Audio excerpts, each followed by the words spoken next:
Good morning student.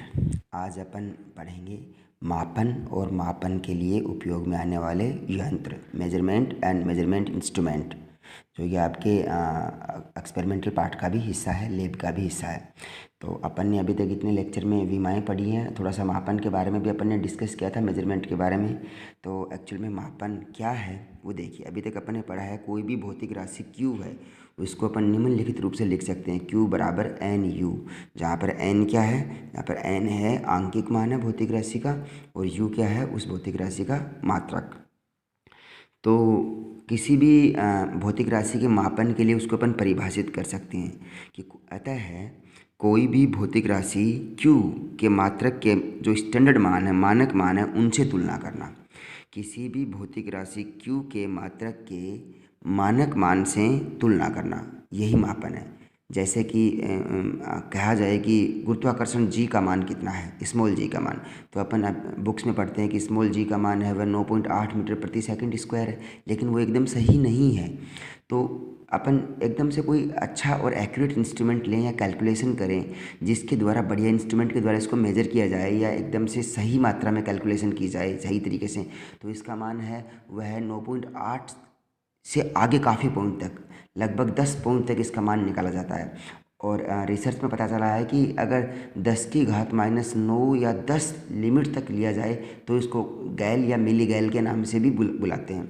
तो कहने का मतलब यह है कि कितना यथार्थ, कितना प्रिसाइज, एक्यूरेट या परिशुद्ध रूप से अपन नाप सकते हैं मापन के अंदर, ये हमारे लिए ज़रूरी है।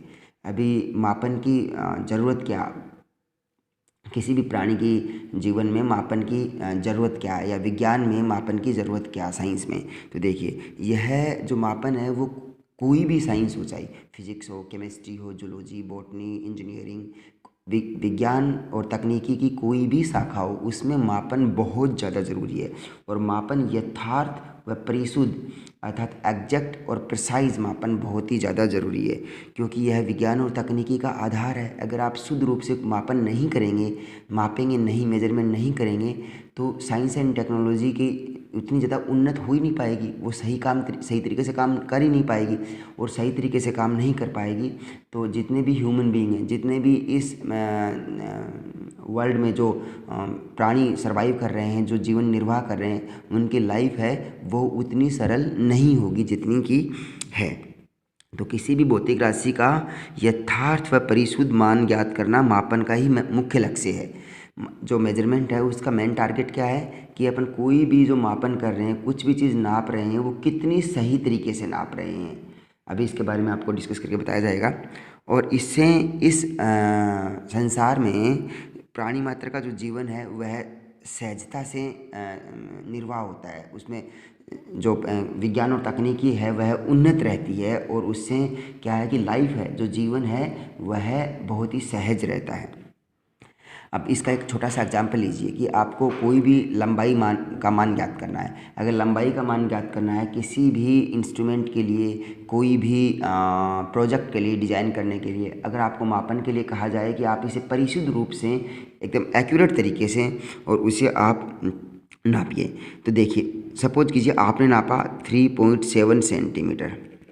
तो 3.7 सेंटीमीटर नापने का मतलब यह है कि आपने जो इंस्ट्रूमेंट काम में लिया है, वह जो इंस्ट्रूमेंट है, वह जो उपकरण है, वह पॉइंट के बाद में केवल एक अक्षर तक ही नाप सकता है। अर्थात वह छोटे से छोटा कितना नाप सकता है, छोटे छोटा वह 0.1 नाप सकता है, 0.2 नाप सकता है सेंटीमीटर के अंदर। तो कहने का मतलब है 0.1 सेंटीमीटर का मतलब हो गया है कि 1 mm वह जो उपकरण है उसका जो छोटे से छोटा मान है जिसको वो माप सकता है, वह 1 मिलीमीटर नाप सकता है। तो उस इंस्ट्रूमेंट या उस उपकरण के द्वारा आप केवल और केवल 3.7 सेंटीमीटर तक मेजर कर सकते हैं। अब यह तो हो गया है मापना। अब इस मापन को अपन यथार्थ मापन और परिशुद्ध मापन किस प्रकार से बोलेंगे। तो यथार्थ मापन का मतलब है कि जो आपने वैल्यू नापी है किसी भी इंस्ट्रूमेंट के द्वारा, स्केल के द्वारा या कोई दूसरे इंस्ट्रूमेंट के द्वारा, तो आपके द्वारा नापी गई वैल्यू उस उपकरण की ओरिजिनल वैल्यू, यथार्थ मान के कितना नज़दीक है। देखिए, अपनी परिभाषा में क्या दिया है, किसी भी भौतिक राशि Q के मात्रक के मानक मान से तुलना करना। तो मानक मतलब उसका स्टैंडर्ड वैल्यू कितनी है। तो सपोज उसकी स्टैंडर्ड वैल्यू थी वो है 3.852 सेंटीमीटर, ये उसकी स्टैंडर्ड वैल्यू है। तो आपने जो मान नापा है वह यथार्थ नहीं है, क्योंकि यथार्थ मान तो इतना था 3.852 सेंटीमीटर यथार्थ मान है, तो ये यथार्थ मान नहीं है। अभी अगर आप इसको 3.725 नापते तब भी यह मान यथार्थ नहीं होता। हाँ, यह परिशुद्ध जरूर होता। परिशुद्ध का मतलब प्रिसाइज, कि जो मान अपन को दिया गया है उस मान की कैटेगरी का, उसके ऑर्डर का। जैसे यहाँ पर जो मान है, सही मान है, स्टैंडर्ड मान है, वह 3.852 सेंटीमीटर है और अपने नापा है 3.725 सेंटीमीटर। तो इसमें भी दशमलव के बाद में 3 संख्याओं तक अपन ने नापा है और दशमलव के बाद में 3 संख्याओं तक ही मान दिया गया है। तो यह इस ऑर्डर का है, इस क्रम का है, तो यह प्रिसाइज है, यह परिशुद्ध मान तो है लेकिन यथार्थ मान नहीं है। तो इसीलिए अपन देखते हैं कि ज़रूरी नहीं कि अपन जो भी मान नाप रहे हैं वो यथार्थ है तो परिशुद्ध हो। हाँ, परिशुद्ध है तो भी यथार्थ हो, ये ज़रूरी नहीं है कि जैसे अपन ये परिशुद्ध मापन तो कर दिया है, ये जो जिस उपकरण से नापा है उसके द्वारा अपन ने परिशुद्ध या प्रिसाइज मान तो नाप लिया है, लेकिन यह यथार्थ या जो स्टैंडर्ड मान है वैसा नहीं है। तो यथार्थ और परिशुद्ध दोनों मापन मिलके बनाते हैं स्टैंडर्ड या मानक मापन। तो कोई भी जो मापन है वह यथार्थ भी होना चाहिए और परिशुद्ध भी होना चाहिए। इस जो यथार्थ और परिशुद्ध मापन के लिए विभिन्न प्रकार के इंस्ट्रूमेंट काम में लिए जाते हैं। तो जो भी मापन की यथार्थ और वास्तविकता के लिए अपन उपकरण काम में लेते हैं, उन उपकरण की एक सीमा होती है, एक लिमिट होती है, उस लिमिट से बाहर वो नहीं नाप सकते हैं।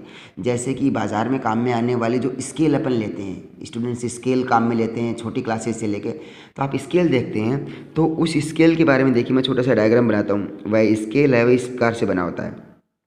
यहाँ ऊपर की तरफ होते हैं वो इंचेज में होते हैं, यह 0 से लेके 12 इंच तक इसका स्केल होता है, और नीचे होते हैं वो सेंटीमीटर में, 0 से लेके 30 सेंटीमीटर तक।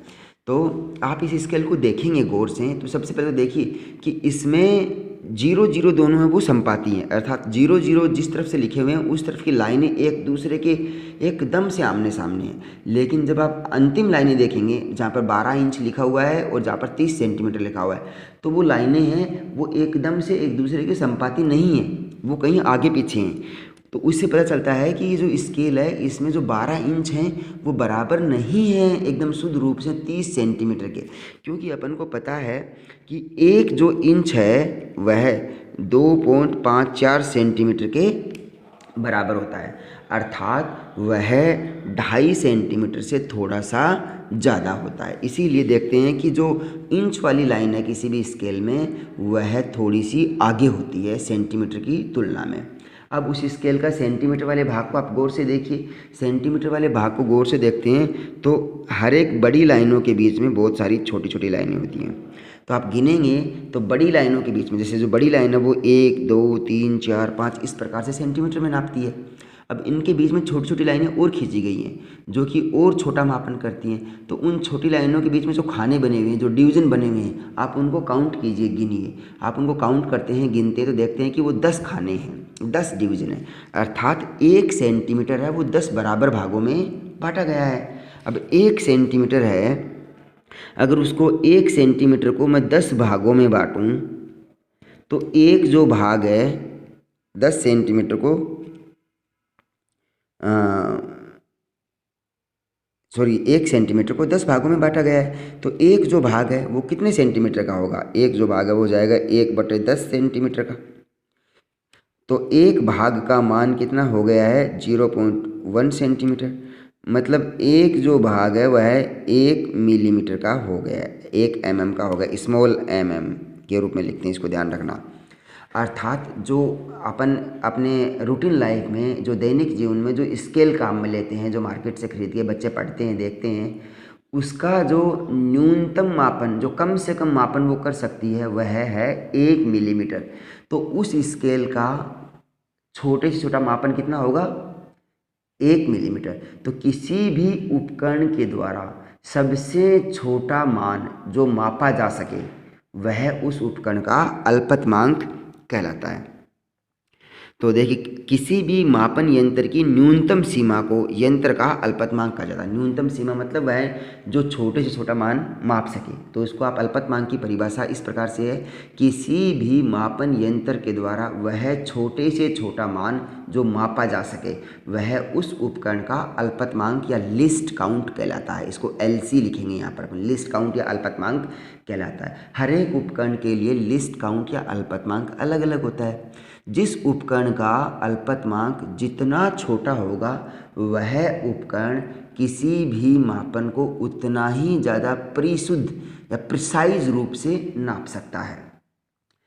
अगर अल्पतमांक, जैसे जो स्केल है इसका अल्पतमांक कितना है, इसका अल्पतमांक है 0.1 सेंटीमीटर, तो जो स्केल है वो कितना नाप सकता है, स्केल नाप सकता है 0.1 सेंटीमीटर, 0.1 सेंटीमीटर। अब अपन स्केल से 0.15 सेंटीमीटर नापते हैं, तो क्या ये सही है? नहीं, ये गलत है, क्योंकि स्केल है जो मार्केट में आने वाला स्केल है वह नॉर्मली दशमलव के बाद में एक अक्षर से ज़्यादा सेंटीमीटर में नाप ही नहीं सकता, तो वह परिशुद्ध मापन करेगा 0.1 सेंटीमीटर की रेंज में या उस लिमिट में।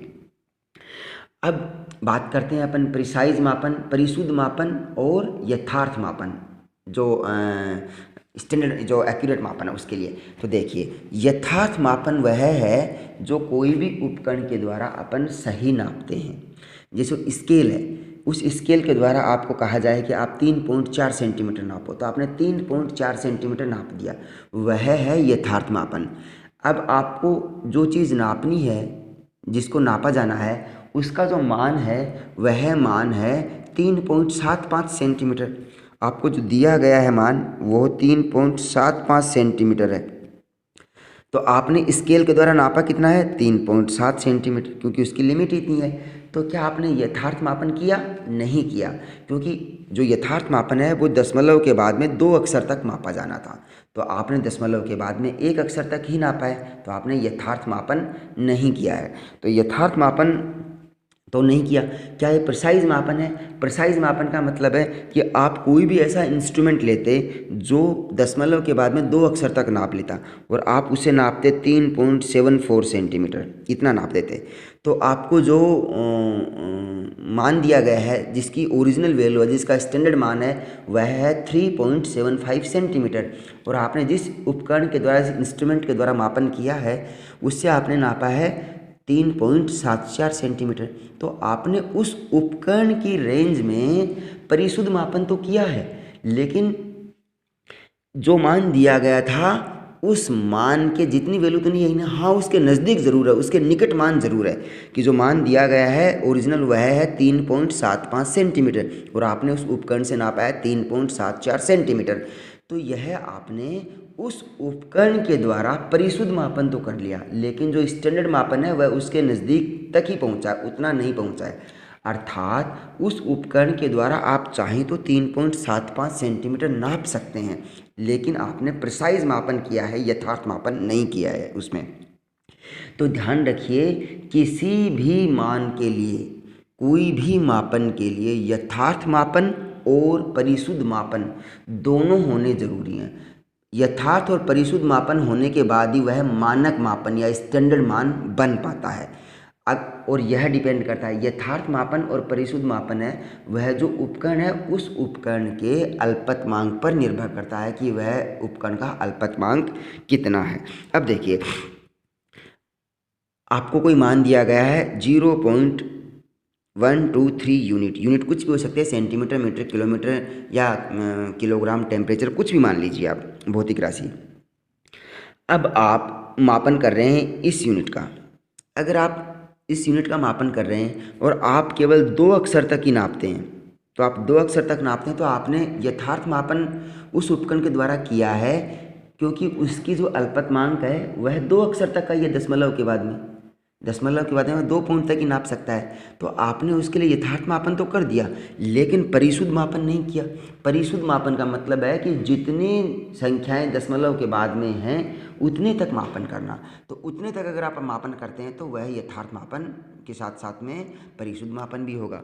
अब अगर देखिए किसी भी उपकरण के द्वारा अपन मापन करते हैं जिसका अल्पतमांक दिए गए मान से भी छोटा हो। सपोज अपन को मापन करना है 0.123 यूनिट और अपने पास में कोई भी ऐसा उपकरण है जो नापता है 0.1234 तक, तो वह दशमलव के बाद में 4 अक्षर तक नापता है और अपन को नापना है 0.123 तक। तो इससे अपन देखते हैं कि 0.123 तक तो अपन यथार्थ मापन कर लिया है और बाकी आगे की संख्याएं होती हैं उनको सन्निकट अप्रोक्सीमेशन वैल्यू पर अपन चेंज कर सकते हैं।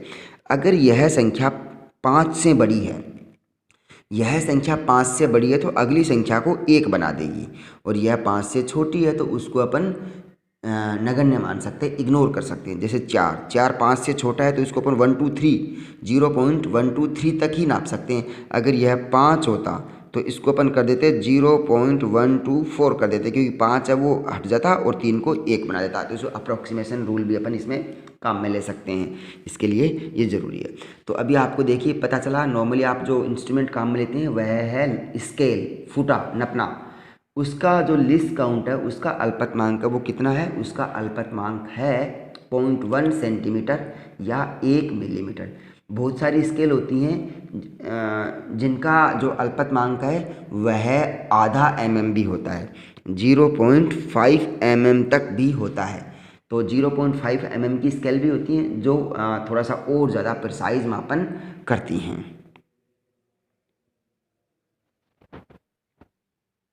अभी अपन बात करते हैं कि मापन में काम आने वाले कुछ उपकरण, जो बेसिक उपकरण हैं आपके नॉलेज के लिए। तो उसमें सबसे पहला जो उपकरण है वह है वर्नियर कैलिपर्स।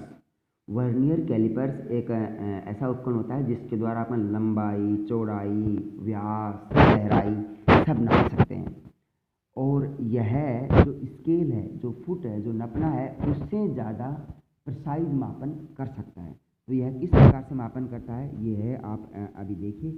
इसका जो डायग्राम है वो आपको बताता हूँ और यह आपके लिए प्रयोगशाला में एक प्रैक्टिकल भी है, एक प्रयोग भी है जो आप प्रयोगशाला में इसे करेंगे। देखिए यह है एक वर्नियर कैलिपर। यह वर्नियर कैलिपर जो है यह एक कोई फ्रांस के बहुत बड़े गणितज्ञ थे, पियरे वर्नियर, उन्होंने इसकी खोज की थी।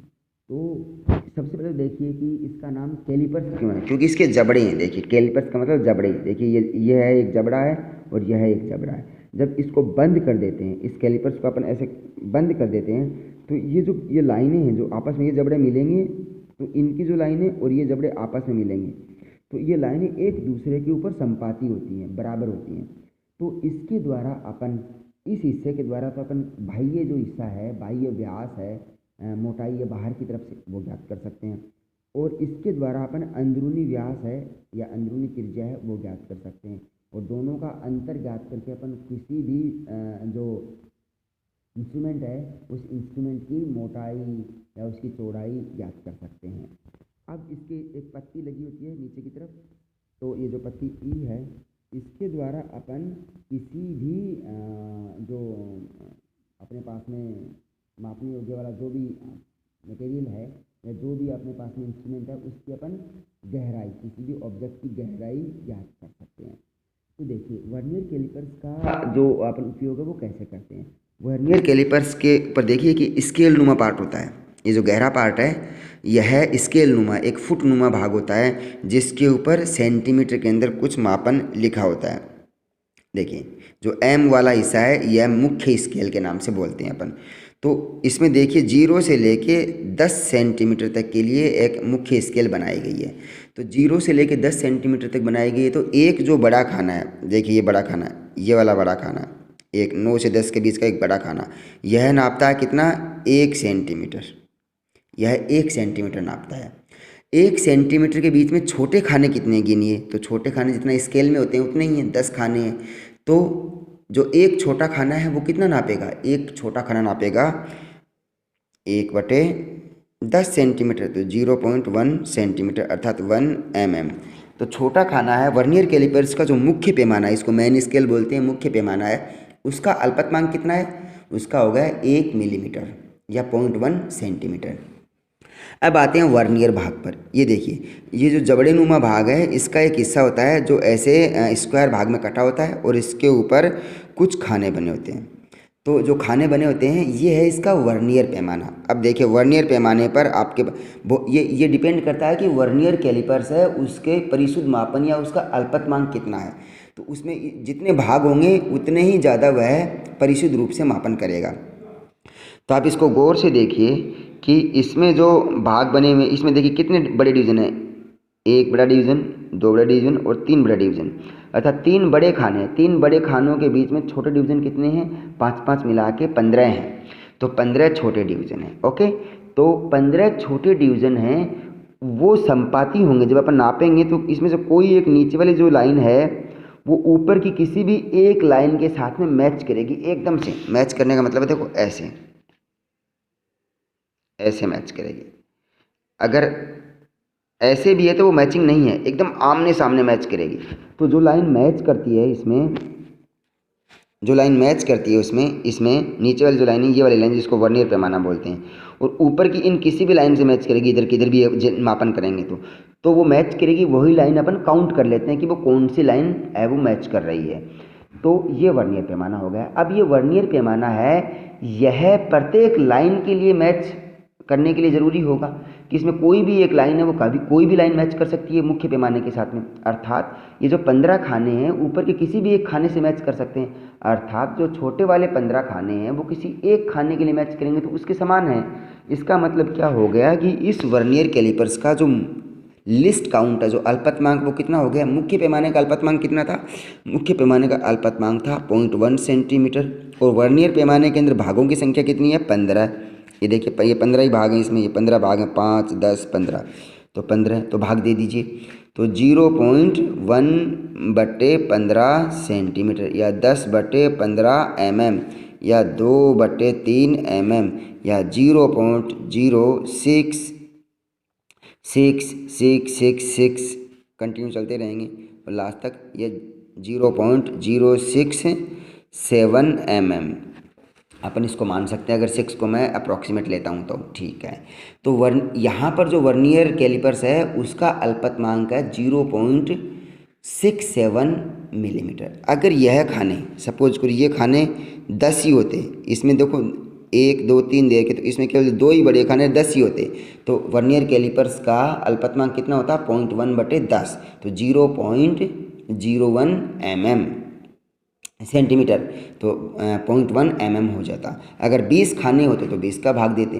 तो इसी प्रकार से अपन वर्नियर कैलिपर्स है उसका अल्पतमांक ज्ञात कर सकते हैं। तो वर्नियर कैलिपर्स है उसका अल्पतमांक कितना हो जाएगा, मैन स्केल लिस्ट काउंट मुख्य पैमाने का अल्पतमांक और total number of division on vernier scale.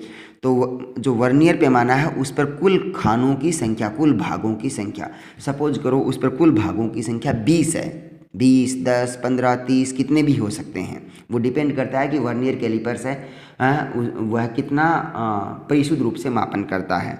Okay, तो ये हो गया 0.1 सेंटीमीटर/20। तो इसका अल्पतमांक हो गया है 0.005 सेंटीमीटर या 0.05 मिलीमीटर। अब ऐसे ही आता है स्क्रू गेज। तो स्क्रू गेज देखिए, यह है आपका स्क्रू गेज। स्क्रू गेज है, इसमें यह एक गोलीय पैमाना होता है जो इसको बार बार इसको जैसे अपन ये पेंसिल को घुमाते हैं ऐसे घुमाते हैं, और इसमें कुछ चूड़ियाँ होती हैं। तो इनके बीच में कोई भी अपन जो भी इंस्ट्रूमेंट नापना हो इनके बीच में टाइट करके कस देते हैं, और उसके द्वारा देखते हैं कि मुख्य पैमाने का पाठांक कितना है। मुख्य पैमाने वैसा ही होता है जैसा वर्नियर कैलिपर्स होता है। तो जो मुख्य पैमाना है उसका पाठांक हो जाएगा 0.1 सेंटीमीटर, क्योंकि उसमें एक छोटा खाना है वो 0.1 सेंटीमीटर नापता है। अब ये देखिए यह है गोलीय पैमाना। यह गोलीय पैमाना जितना ज़्यादा होगा प्रिसाइज मापन उतना ही होगा। तो नॉर्मली गोलीय पैमाने के अंदर भागों की संख्या होती है, एक पूरा चक्र काटेंगे ऐसे गोलीय पैमाने घुमाएंगे ऐसे करके गोला सिलेंडर के रूप में, यह पेंसिल घूम रही है ऐसे, तो वह गोलीय पैमाना है। उसमें खानों की संख्या होती है 50 या 100 या 150 या 200। तो अगर इस गोलीय पैमाने के अंदर खानों की संख्या है, सपोज वह देखिए 0, 5, 10 इसे दे रखी है, तो 0 की उधर 100 है सपोज करो, तो 100 खाने हैं। तो 100 खाने हैं, तो कितना हो गया इसका लिस्ट काउंट? ये लिस्ट काउंट हो गया 0.1/100 सेंटीमीटर, तो 0.001 सेंटीमीटर, तो 0.01 मिलीमीटर। तो यह हो गया 0.01 मिलीमीटर इसका मान, अर्थात जो स्क्रू गेज है वह 0.01 मिलीमीटर तक का मापन कर सकता है। इससे अपन एक बाल की मोटाई, अपने सिर के जो बाल होते हैं उसकी मोटाई भी ज्ञात कर सकते हैं, उसकी त्रिज्या भी ज्ञात कर सकते हैं। तो इसका जो अल्पतमांक होता है वो क्या होता है? चूड़ी अंतराल। चूड़ी अंतराल का मतलब क्या होता है? देखिए, चूड़ी अंतराल का मतलब होता है कि ये देखिए, ये चूड़ियाँ हैं, 1 2 3 4 5 6 7 8 9 10, ऐसे ये चूड़ियाँ हैं। हर चूड़ी है वह इसके मुख्य पैमाने के अनुसार होती है। जिसको एक राउंड पूरा इसको गोल घुमा देंगे तो एक राउंड घुमाने पर एक चूड़ी कंप्लीट हो जाएगी। 2 राउंड घुमाएंगे, 2 चूड़ियाँ, 10 राउंड घुमाएंगे, 10 बार घुमाएंगे इस गोले पैमाने को, तो 10 चूड़ियाँ कंप्लीट हो जाएंगी। तो 10 चूड़ियाँ घूमने पर यह 1 सेंटीमीटर की तरफ पाठ्यांक पड़ जाएगा इस पैमाने के ऊपर। तो इसका मतलब 10 खाने पड़ दिए 10 चूड़ियों के बराबर, तो एक चूड़ी का मान कितना हो गया? 0.1 सेंटीमीटर। तो 0.1 सेंटीमीटर हो गया एक चूड़ी का मान, जो पाठ्यांक है, और उस पर खानों की संख्या है 100 गोलीय पैमाने पर। तो कितना हो गया? 0.1/100, तो 0.001 सेंटीमीटर या 0.01 मिलीमीटर।